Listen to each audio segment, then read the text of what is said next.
Selanjutnya, kita akan membahas tentang sejarah dari virtual reality. Yang pertama, yaitu awal mula dan konsep dasar dari si virtual reality tersebut. Gagasan tentang virtual reality bisa dilacak ke kembali ke tahun 1930-an ketika seorang novelis dan penulis fiksi ilmiah bernama Stanley G. Weinbaum menulis cerita pendek berjudul Pygmalion Spectacles. Dalam ceritanya, dia menggambarkan kacamata yang memungkinkan pengguna mengalami atau merasakan dunia virtual dengan melihat, mendengar, dan menyentuh.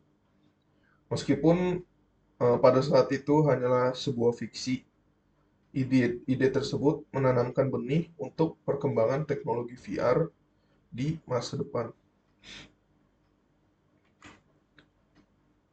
Pada tahun 1960-an, Morton Haley, seorang sinematografer, mengembangkan perangkat yang disebut sensorama. Nah, ini seperti gambar di samping. Sensorama sendiri adalah sebuah mesin besar yang memungkinkan pengguna mengalami atau merasakan film 3D dengan efek visual, getaran, dan aroma.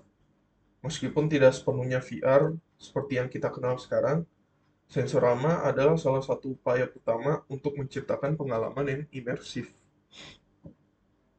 Ya, dari gambar di samping bisa dilihat kalau Morton Helix mengembangkan Sensorama yang dimana di sini bentuknya kotak gede banget, kotak besar.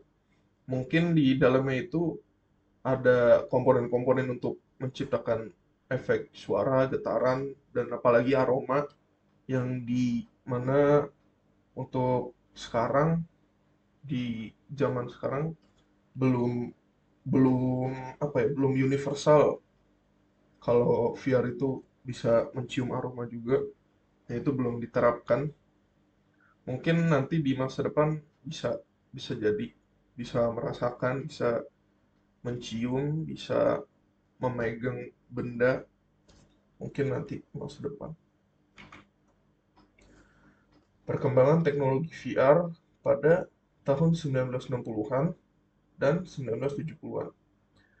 Pada tahun 1968, Ivan Sutherland, seorang pionir dalam komputasi grafis, bersama dengan muridnya yang bernama Bob Sproul, menciptakan sistem VR pertama yang dikenal sebagai Sword of Damocles. Ini ialah headset yang digantung di langit-langit dan menampilkan grafik komputer sederhana. Ini gambarnya di samping. Nah, ini versi zoom out-nya. Saya lupa menambahkan ini versi zoom in-nya. Saya lupa menambahkan versi zoom out-nya yang menampilkan kalau dia itu dari langit-langit, yang digantung di langit-langit gitu. Meskipun perangkat ini sangat primitif dan tidak nyaman, itu adalah langkah penting dalam pengembangan teknologi VR. Sistem ini menggunakan tampilan stereoskopik untuk memberikan ilusi kedalaman dan memungkinkan pengguna melihat objek virtual dari berbagai sudut. Nah, kalau yang dulu itu bentuknya seperti ini, sekarang sudah lumayan disempurnakan karena bukan karena dengan bentuk seperti Oculus. Nah, itu dia bentuk headset VR ya, yang mungkin sudah disempurnakan, sudah agak disempurnakan. Mungkin nanti di masa depan ada lagi yang lebih lebih canggihnya. Pada tahun 1970-an, Myron Kruger mengembangkan konsep artificial reality yang kemudian dikenal sebagai virtual reality.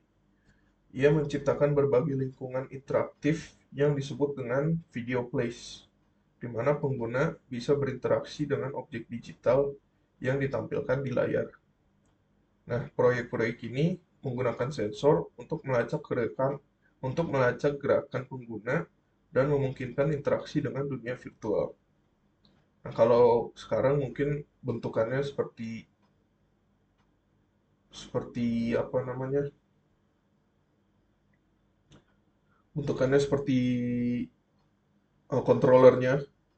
Nah, itu untuk menggunakan sensor itu mungkin kalau sekarang itu controller. Era 1980-an, kemajuan dan komersialisasi.